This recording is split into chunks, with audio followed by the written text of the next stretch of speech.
Hello and welcome to MCU&Me, where I walk us through the entire Marvel Cinematic Universe chronologically. Following the Sacred Timeline, with the benefit of hindsight, I'll point out nods and references along the way to see how all of these projects are intertwined. In this episode, we'll focus on the 2000s. Y2K came and went, and we're still here. So let's just get into it. There was an idea to bring together a group of remarkable people to see if we could become something more. So when they needed us, we could fight the battles that they never could.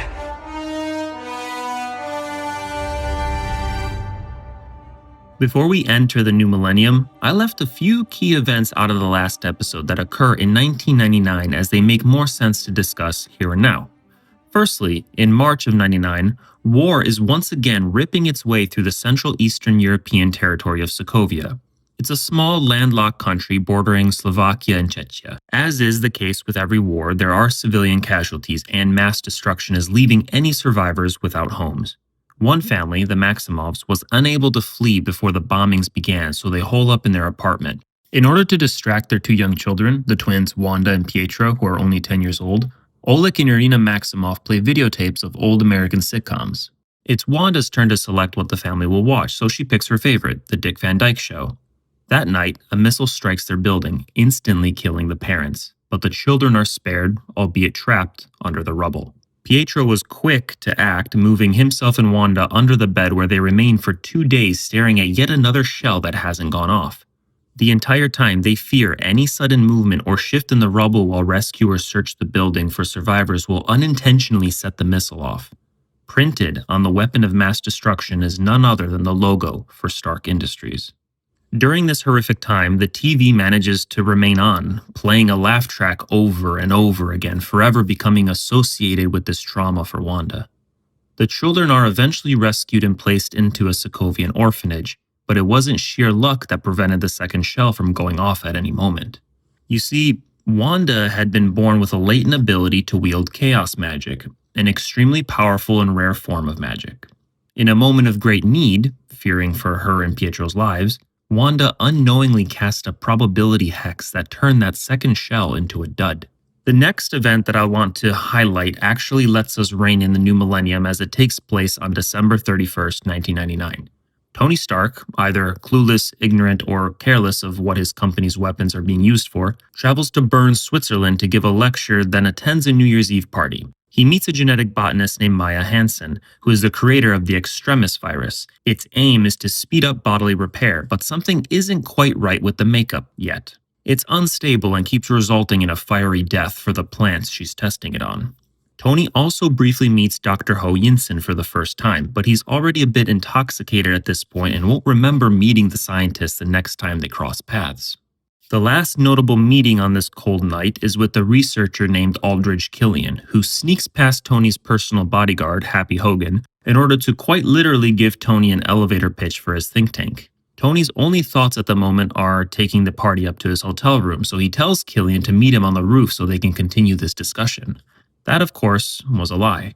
Tony stands him up, and Killian is left alone atop a roof in the freezing cold while the fireworks go off in the distance to mark the first day of the year 2000. Aldridge had grown up with a number of physical disabilities that he's never been able to accept and spent most of his life trying to overcome them in any way possible. Now, on this night, he stares over the edge of the building's roof as he contemplates ending his struggles for good. He takes a step back from the ledge, however, having just discovered something new: desperation. A feeling he'll harness into the motivation he needs to ensure he's successful despite Stark's rejection and humiliation. After a night spent with Maya Hansen, where they presumably made fireworks of their own, Tony leaves without saying goodbye, but he does leave her with an equation to help perfect her Extremis code. While this helps her research, it doesn't fix all the bugs, and Maya is going to need a lot more money to expand her development of Extremis. In the year 2000, a 14-year-old Jessica Jones is left orphaned when she and her family get into a car accident that is caused by a distraction during an argument she and her brother are having over a Game Boy. Jessica is treated at an IGH clinic and experimented on for 20 days before waking up with powers, mainly enhanced strength. The lengthy procedure resulted in some memory loss, so she forgets her mother, Alyssa, actually survives the crash but is severely injured and disfigured. Jessica is later adopted by Dorothy Walker for publicity purposes to make her daughter, Trish, look better. Jessica grows close to and protective of Trish, getting in between her and her mother's abusive behavior. IGH pays Jones's hospital bills and erases records of the gene editing therapy that gave her abilities. Growing up, Jones will struggle with depression and thoughts of suicide following her family's death. Despite Trish's encouragement, Jessica prefers to keep her powers a secret from the world. She's definitely not feeling the whole great responsibility thing that's supposed to come with great powers. At least, not yet. We turn our attention now, in 2001, to another childhood tragedy. A 10-year-old Danny Rand is on a plane with his parents, Wendell and Heather Rand, on their way to China for business. Yes, of that Rand Enterprises whose oil and chemicals truck spilled in an accident that caused Matt Murdock to lose his vision back in '94. While in flight, the plane crashes in the Himalayas, and Danny is the sole survivor. It's made out to look like an accident, but was really an assassination meant to prevent the exposure of illegal activities at Rand Enterprises. Danny is rescued by monks from Kunlun and subsequently trained as a warrior. The incident leads to Danny's transformation from a privileged kid to a skilled fighter under harsh conditions in this pocket dimension that only opens once every 15 years. While he is rescued and saved from a cold death, he's also trapped in Kunlun for a while. In the fall of 2004, Matt Murdock attends Columbia University, where he meets his new roommate, Foggy Nelson, who remembers reading about Matt's accident. The two become fast friends and both share an interest in the law. The following year, Matt meets Electra Nachos at a debutee's ball where he and Foggy snuck in. The two hit it off, and Electra enjoys bringing out Matt's darker side. They steal a car and break into Fogwell's gym, where Matt shares details about his past and his father's death. Electra discovers Matt's enhanced abilities during a playful fight, and then they kiss. Matt and Electra later break into a mansion, believing it belongs to Electra's father's associate, but it's really her plan to confront Roscoe Sweeney, the man responsible for murdering Matt's father. Matt beats Sweeney, but refuses to kill him, disappointing Electra, who decides to just disappear on him, leaving Matt heartbroken. Electra reports to Stick about her failed mission to recruit Matt Murdock for the chase. She admits she couldn't change Matt's mind or who he is, despite making him give in to his dark impulses. Stick accuses Electra of letting Matt change her instead, implying she fell in love with him. Stick then tells Electra to forget about Murdock and focus on preparing for the coming conflict with the Hand. Meanwhile, still desperate to recreate the success of Steve Rogers' transformation into Captain America and not having learned anything from their illegal and immoral experimentation on Isaiah Bradley, who is no longer their captive, the US government decides to reactivate the Super Soldier program. Just days following the tragic events of 9/11, the Biotech Force Enhancement Project, also known as Project Gamma Pulse, began as the newest version of Project Rebirth. This time it's led by General Thaddeus Ross, nicknamed Thunderbolt Ross, who hires none other than his own daughter, Dr. Betty Ross, and her boyfriend, Dr. Bruce Banner, for the project. Banner is a biochemist and nuclear physicist who specializes in gamma radiation. Ross is currently a professor of cellular biology at Culver University, where they set up their lab to do the research the general has assigned them. However, they're not told of the true nature of their work. Betty and Bruce are led to believe that their research is about improving radiation resistance. Later in 2005, perhaps both overconfident in his work and pressed to produce meaningful results for the government, Bruce volunteers to run a test on himself. He ends up absorbing a devastating amount of gamma radiation that, rather than kill him instantly, transforms him into a giant green monster, the Hulk. Confused and not in control of his new form, the Hulk destroys the lab, injuring Betty in the process, and flees the scene, fearing capture by the military. School papers cover this incident at Culver University lab, with little information about what actually happened, as General Ross is keeping things secret while he hunts for the monster that hurt his daughter and presumably killed Bruce, whose body wasn't found. He suspects, however, that the monster is in fact Bruce, and that the program worked in producing a super something. Stark Tech is brought in to help with the cleanup, and various newspaper headings across the world tell of a green Sasquatch sighted as Bruce makes his way towards South America. Nick Fury, acting director of S.H.I.E.L.D. now, commands a Code Red surveillance on the Bruce Banner manhunt. Bruce will be on the run for another 5 years. In the meantime, we turn our attention to Wenwu and his family. Remember, the leader of the 10 Rings took off his fancy bracelets in order to live a mortal life with his wife and 2 children, Shang-Chi and Jai Ling. Things were going well for years, but one evening in 2007, while Wenwu was out gathering groceries, members of the Iron Gang arrive at his house, seeking retribution for past actions. Unable to find Wenwu, they attack, instead, his wife Lee and end up killing her. The kids manage to flee at their mother's command so they won't be harmed as well. Wenwu returns to find his wife dead and is enraged. Naturally, he blames himself for not being there to protect her and regrets his decision to remove the rings. Perhaps the gang members wouldn't have been so emboldened had he kept his godlike abilities. So he puts the 10 rings back on and retaliates against the Iron Gang with brutal force. Wenwu brings Shang-Chi with him both to help identify the men who attacked their home, but also because, now that their mother is gone and Wenwu is back in action, it's time for the boy to learn how to kill. He begins his rigorous martial arts training at the young age of 7. Meanwhile, over in Budapest, S.H.I.E.L.D. has tasked one of their top agents, Clint Barton, aka Hawkeye, to target and kill a Black Widow agent, none other than Natasha Romanoff. She's all grown up now, having graduated from the Red Room training facility and built quite the reputation as an assassin. Barton is sent because he never misses his targets.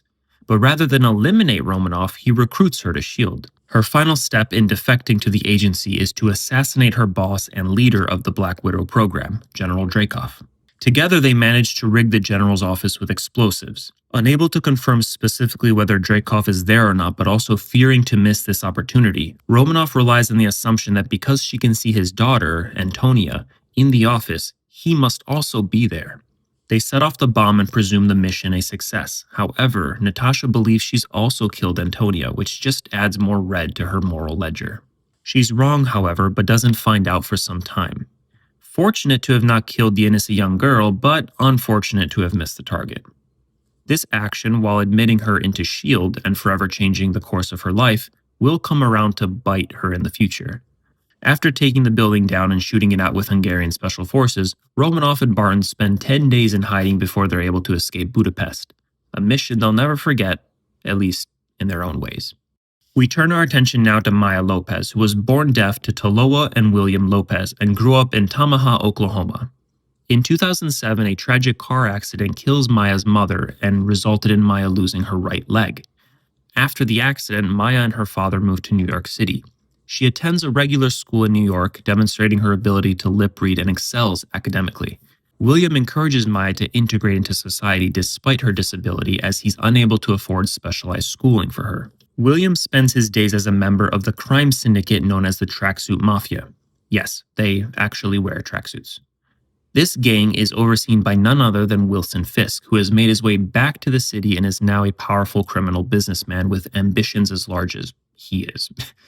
In order to help with her confidence and ability to protect herself, Maya attends the Brooklyn Karate Academy, where she learns to use her small size and speed to her advantage against larger opponents. One day, since her father is busy with his tracksuit mafia duties, Fisk is asked to take care of Maya after practice. She begins to refer to him as Uncle. The following year, Fisk drives to Maya's school to pick her up and notices that an ice cream vendor is being very rude to Maya because he can't understand her. This angers Fisk, and he tells Maya to wait in the car while he proceeds to beat the crap out of this vendor. Maya doesn't stay in the car and witnesses this brutality. To Fisk's surprise, she isn't scared. Rather, she also kicks the man while he's on the ground. It is this moment that Fisk feels he can be himself around Maya and takes her under his wing. It reminds him of the time his father forced him to kick their neighbor, exposing Fisk to his first act of physical violence on another, and setting him on a dark path. We turn our attention now to everyone's favorite billionaire playboy philanthropist, Tony Stark. In early 2008, he's meant to receive an Apogee Award in Las Vegas, yet Tony's a no-show. So, Obadiah Stane accepts the award on his behalf. Tony was otherwise busy gambling and enjoying life. Little does he know his life is about to change in just a few days. You see, Stark is a complicated person just like any other war profiteering billionaire. He's been called the Da Vinci of our time, which is ridiculous because he doesn't paint, and the Merchant of Death, which is an apt nickname. He tells Christine Everhart of Vanity Fair magazine that the day weapons are no longer needed to keep the peace, he'll start making bricks and beams for baby hospitals. Tony truly believes that his weapons of mass destruction help make the world a better place. In that same interview, he says, "My old man had a philosophy. Peace means having a bigger stick than the other guy." Now, mind you, that's coming from the guy selling the sticks. He continues to defend his position by reminding Miss Everhart of the millions of lives saved by advancing medical technologies and preventing starvation with their IntelliCrops, all of which are breakthroughs that they achieved via military funding. I explain all of this because it's important to know who Stark is, what he believes, and his notions of protections and what's right. The day after that interview, Tony departs on his private jet for Afghanistan. With him is his best friend, James Rhodes, or Rhodey, as he's known, a lieutenant colonel with the United States Air Force and a liaison to Stark Industries. They land at Bagram Air Base, and Stark proceeds to give his presentation, as scheduled, of his latest missile called the Jericho. It's apparently the first missile system to incorporate their proprietary repulsor technology. The press release by Stark Industries called the Jericho missile the crown jewel of the Stark Industries Freedom Line, which is ironic given its name, but whatever. After the weapons demonstration, Stark's motorcade is ambushed on their way back to base. Stark sees a mortar shell strike the ground mere feet away from him bearing his own company's logo, his name. Unable to cast a probability hex like young Wanda, this one goes off and nearly kills Tony. He's taken captive by the terror group called, you guessed it, the Ten Rings.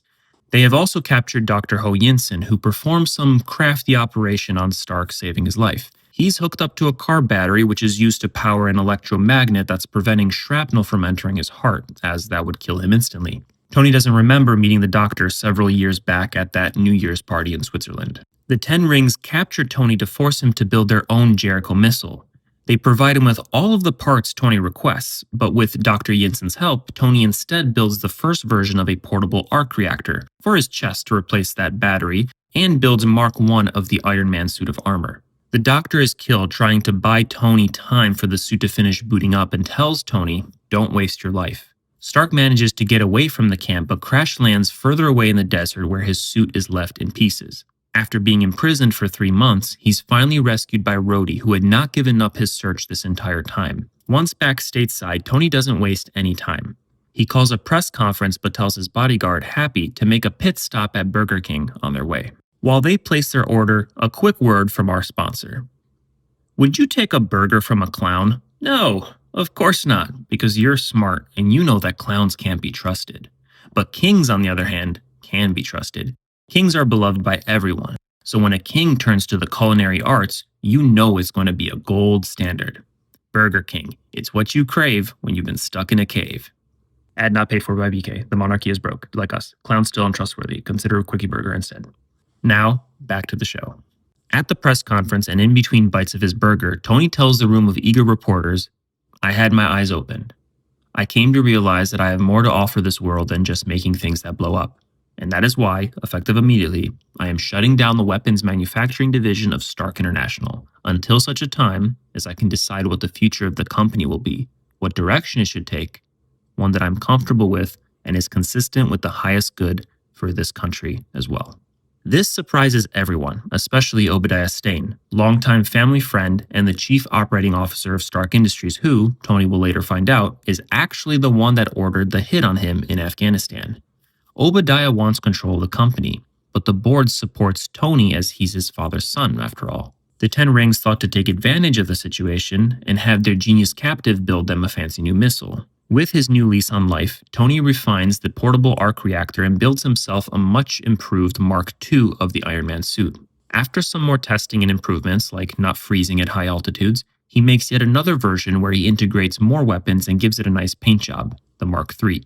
It's that suit he takes on his first mission to the village of Gulmira, where Dr. Yinsen is from. Tony kills the local warlords there and destroys their cache of Stark Industries weapons. Obadiah Stane goes back to Afghanistan to visit the Ten Rings division leader, Raza, who he tasked with killing Stark. He kills him, but not before he's shown the pieces of the Mark I suit that had been recovered from the desert. Stane takes the parts back to his lab in California where he assembles his own suit, the Ironmonger, which he powers with Stark's very own arc reactor that he steals directly from Tony's chest. His own scientists weren't able to miniaturize the arc reactor technology even though Tony did so in a cave, with a box of scraps. Tony managed to crawl his way into his lab and insert the first version of the arc reactor into his chest so he could survive. He then flies off to confront Stane at Stark Industries where the Ironmonger is attacking Pepper Potts, Tony's assistant and love interest, who had begun to suspect Stane and managed to get help from S.H.I.E.L.D. agent Phil Coulson. Reports of Tony's miraculous escape and news of a Man of Iron liberating villages in the Middle East had piqued S.H.I.E.L.D.'s interest. The Ironmonger suit, powered by Tony's improved arc reactor, outmatches Stark's smaller, underpowered Mark III. But Stark is crafty and flies them both as high as he possibly can before running out of juice. Stane may have built a more powerful suit, but he hadn't solved the icing problem, and so fell crashing back down to Earth, landing on top of the lab building. Tony tells Pepper to overload the giant arc reactor, which ends up killing Stane. This leaves Stane's only child, Ezekiel, who's about 19 years old, an orphan. Unlike his father, Ezekiel won't turn to a life of revenge, at least not for a while. The next morning, Tony is preparing to give a press conference in order to explain the destructive events of the night before. S.H.I.E.L.D. witnessed the whole thing and gave Tony a cover story, something about a malfunctioning prototype battling his bodyguard in a suit of armor. But Tony's ego is far too big for a secret identity. He states before the cameras and microphones, "The truth is, I am Iron Man." Later that evening, he's visited at his home by S.H.I.E.L.D. director Nick Fury, who wants to recruit him for the Avengers Initiative. "Mr. Stark, you've become part of a bigger universe," Fury says. "You just don't know it yet." Tony isn't really a team player at this point, and this is more of a fit interview rather than a job offering. News of Tony's admission to being the Iron Man is reported all over the world. He's a modern-day superhero, after all. It's exciting stuff, but not everyone is happy about it. The press conference footage was televised in Russia, where Anton Vanko, pretty much on his deathbed, sees it along with his son, Ivan. "That should be you," he tells his son. Vanko Sr. is still angry that Howard got him kicked out of the United States and took his name off of any records that had to do with the first arc reactor. He dies not long after, leaving his son with his old schematics. Ivan was once a promising physicist like his father, but had spent 15 years in prison for selling Soviet plutonium to Pakistan and is now living with very little to his name. Bitter about his father's death, and having inherited his hatred of the Starks, he sets out to build his own arc reactor prototype in hopes to enact his revenge. While very intelligent and working off of his dad's blueprints, he doesn't have many resources, so it'll take a while to complete his build. But at least he'll have plenty of time to come up with a good revenge plan. Before we wrap up the first decade of the 2000s, we turn our attention back to some familiar faces we discussed at the start of the millennium. You see, after Tony ghosted both Maya Hansen and Aldrich Killian, the two ended up crossing paths. In fact, Killian had been following Hansen's work for quite a while. She needed funding to continue developing and testing her extremis research, and Killian's think tank could provide just that. Advanced Idea Mechanics, or AIM for short, began funding her work, and by 2009 they made it to human trials after making a breakthrough discovery. They're able to activate the bioelectrical potential in the human body so that it heals itself. They begin testing on wounded soldiers, hoping to regrow entire lost limbs. However, extremis is still extremely volatile. The Phase 1 trials have some, let's say, unfortunate side effects, including, but not limited to, the test subjects spontaneously combusting in fiery detonations. To cover up these deaths, Killian will later blame them on the Ten Rings organization, but we're not there just yet. Also in 2009, Project Tahiti, which stands for Terrestrialized Alien Host Integrative Tissue 1, is started by Nick Fury and overseen by Phil Coulson, who comes to object to the project on the basis that it has unacceptable side effects. The test subjects would go insane. It involves the harvesting of a Kree corpse for medicinal purposes, primarily regeneration and resurrection. Yes, it's that Kree corpse I mentioned in episode 1 that got left behind around 3500 BCE. The purpose of it is only to be used if an Avenger dies in battle. That's right, the Avengers team has not even been formed yet, and Fury is already working on a way to revive them if they get killed. I wonder if that's included in the benefits package. That's it for this episode. It's funny how it took 4 episodes to finally catch up to the release timeline of the MCU, which was Iron Man in 2008.